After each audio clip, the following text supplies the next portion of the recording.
Good morning, sir. I am John Hatton, and my name is Rebecca Liberty, sir.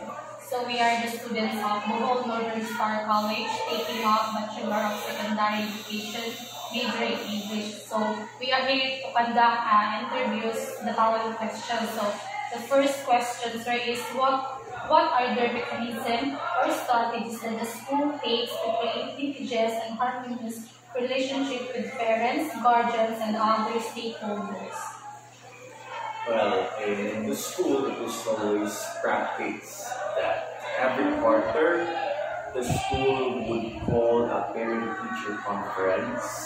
That is done every quarter to update the status of their children in the school. So how are they performing in terms of their academic performance, their behavior inside the class.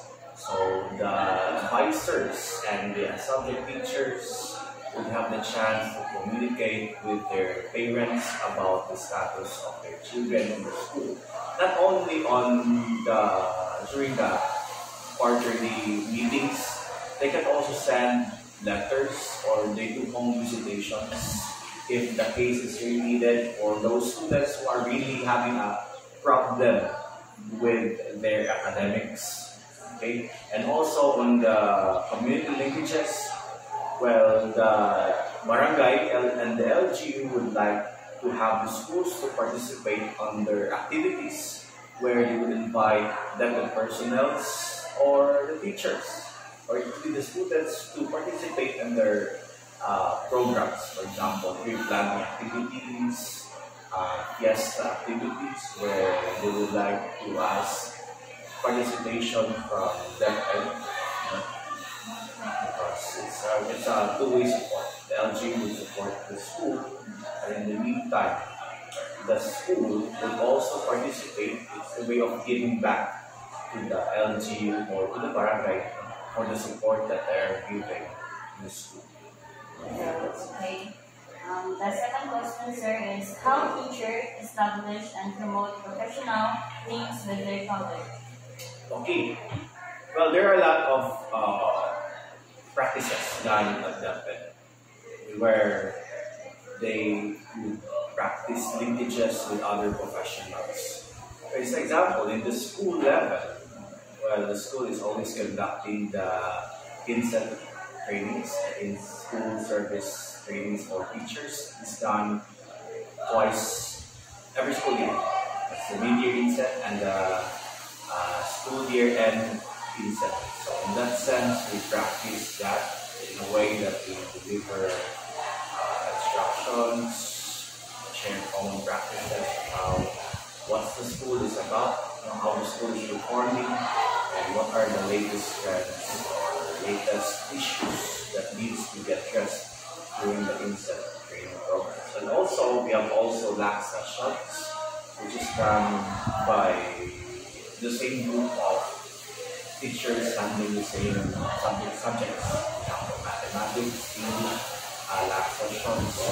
And also, there are district and division-based seminars and workshops where the teachers from different schools would convene and would share common practices through seminar workshops on what are their best practices that they practice in school. Also sharing a few books about certain issues, how they're going to handle these things. So these are very good avenue to make professional linkages among the teachers. Not only in the school setting, but also in the other schools. Okay, so the last question, sir. How School Learning Action Cells SLC session improves professional relations in the professional relations, about the LAC sessions. There are a lot of topics that we could talk during our LAC sessions. Some of them could be learner diversity and student inclusions, where we share our, how the student, for example, a certain student is performing in their subject, how they perform in their. Also, about the national other program, just like what we did now, the Catch Up Fridays is part of the topics that we included on the last session. Also, designing test questions, integrative assessments, and including of activities on the MELT-based competencies on how they're going to improve their teaching styles, share all practices, and how to teach a certain competence. Also, we could also discuss about RPMS, like PCR roles for a certain school year, curriculum contextualization, localization, and indigenization. Then we also deal with how the school would link to the communities in support of the curriculum. And also there are a lot of things like workshops, no? If there is a new method or new things that they would like to learn from some experts, they would invite some resource persons to share how these skills, like for example, computer-aided instruction materials. Some maybe this the last sessions or the school will invite some personnel or resource persons to give some inputs about and also about depth and orders policies. That will also be tackled during the last sessions. So that would be all our questions, sir. So thank you for your time and cooperation, sir. Thank you very much. Okay, so good luck for your next. Thank you, sir. Good morning, sir. My name is January Naton. So we are students from Bohol Northern Star College taking up Bachelor of Secondary Education. So we are here to conduct an interview together with Mr. Greg A. of Lunaria. So the first question, sir, is what are the strategies that the school take to create link-plus and harmonious relationship with parents, guardians, and other stakeholders? Okay, good morning. Good morning sa lahat. Good morning, Miss Aton. Good morning, Miss Marinke. Good morning, no? So, ano mo si Aton? Kevin. Bagam, sir. Kapatid. So, very happy because mas kasi kayo, kasi kayo, border pa rin. Okay, unang question, paano magkaroon ng linkages, strategies, relationship with parents, guardians, and stakeholders. Okay, dalawa natin dito sa pangalan dito, para magkaroon tayo ng mutual understanding sa ating mga parents, na sumusuporta sa atin, mga stakeholders natin, ano lumago yung pangalan natin, magkaroon tayo ng tinatawag na, unang-una nagkaroon tayo ng PTA Association. Yung PTA Association, meron tayong apat na beses na meetings, no?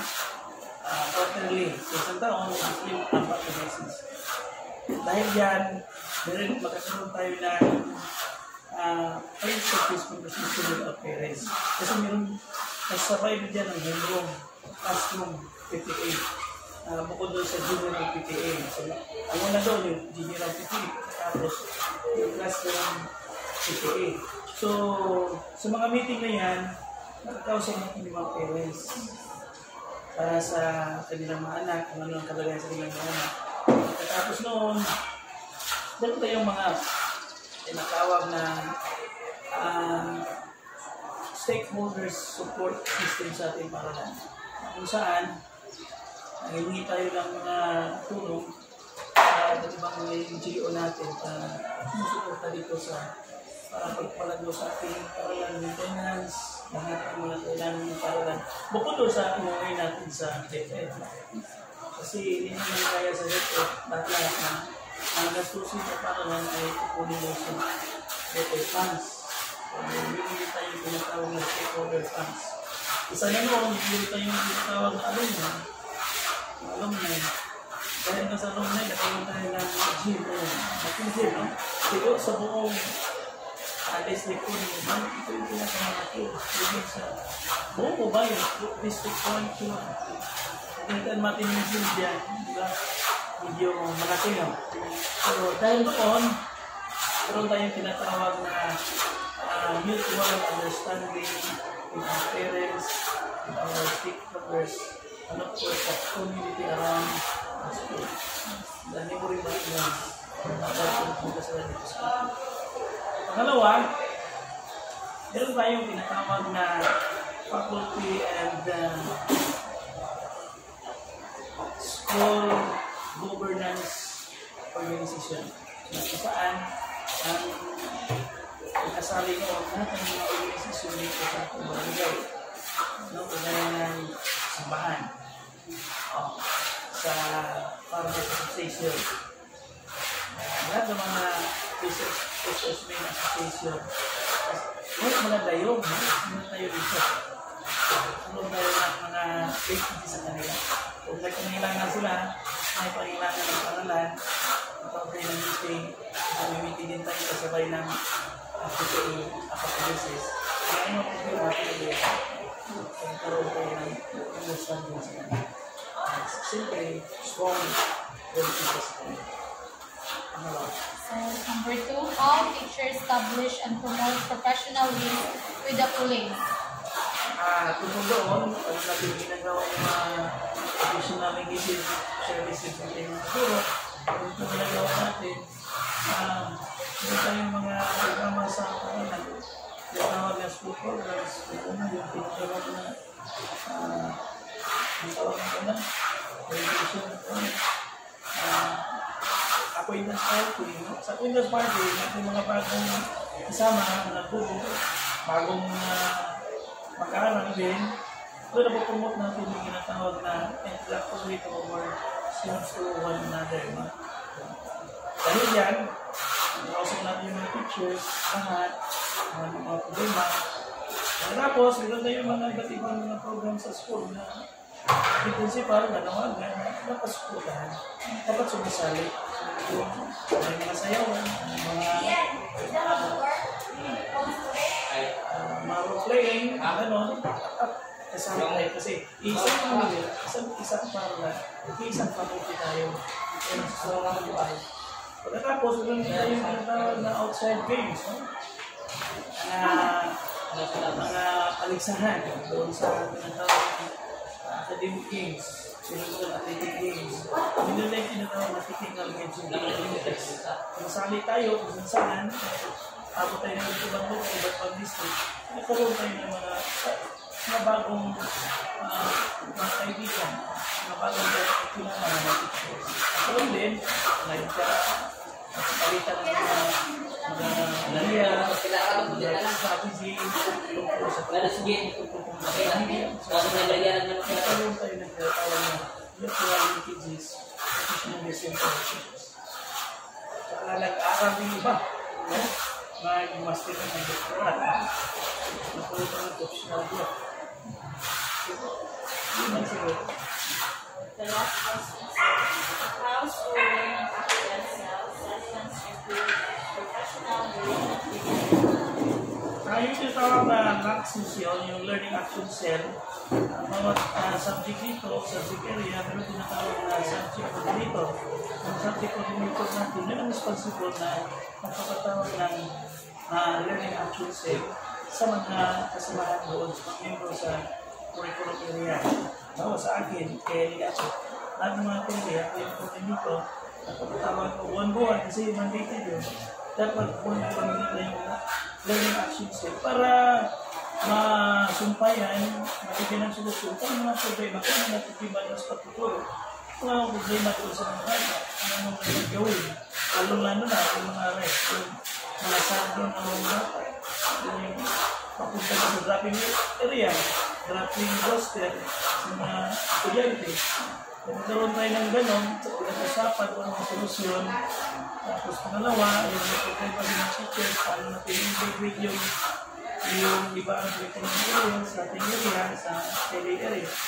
Pangatlo, meron tayong tinatawag na demonstration na strategy kung saan isa sa amin yung kasama namin mag-act as demonstrator to give us new strategy game isip. Like for example, nabi ko kanina na ang tinatawag na project-based approach.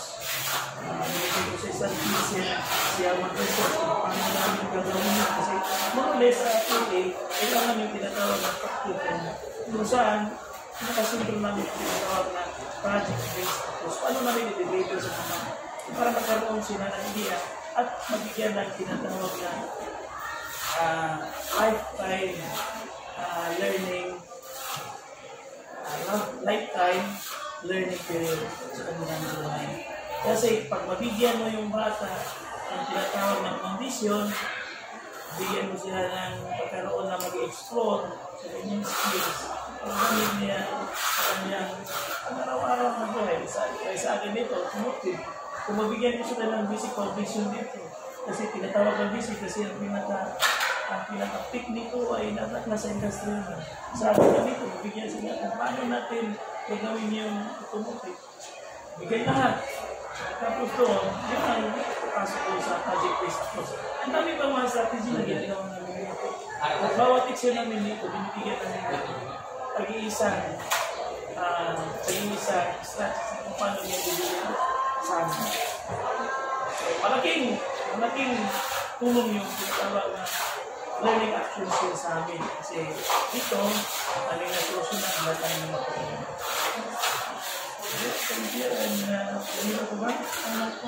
Sir, thank you for the cooperation and for your time. Okay, ano po lang, naligayahan magbigay sa atin kasi natin naman, gano'n tayo. Gano'n rin tayo sa mga exist natin para kung saan ay pagigyan pa rin na ating natin lang kung gano'n sila tao yung research. Kailangan kayo yan, kaya karecho lang yun kasi yun, isa yun sa mga doon,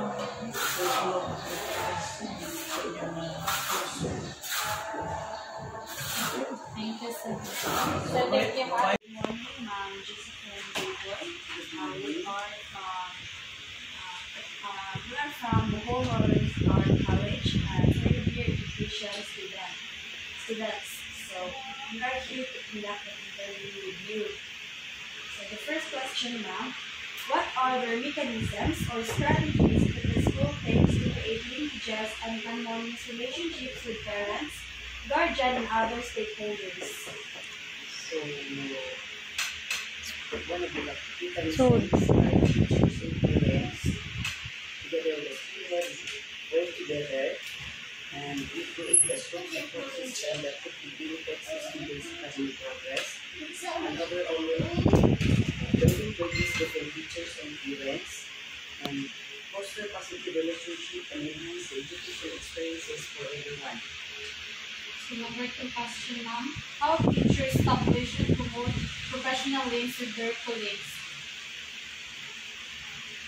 To promote professional links with my teachers is to provide feedbacks and help my teachers to develop their professional development by encouraging them to pursue their post-studies like the master's degree and to finish the doctoral degree, to uphold also the values of the profession, the values of professions to ensure that we remain respected and valuable. So the last question, ma'am, how school learning action cell session improve professional relationship and development?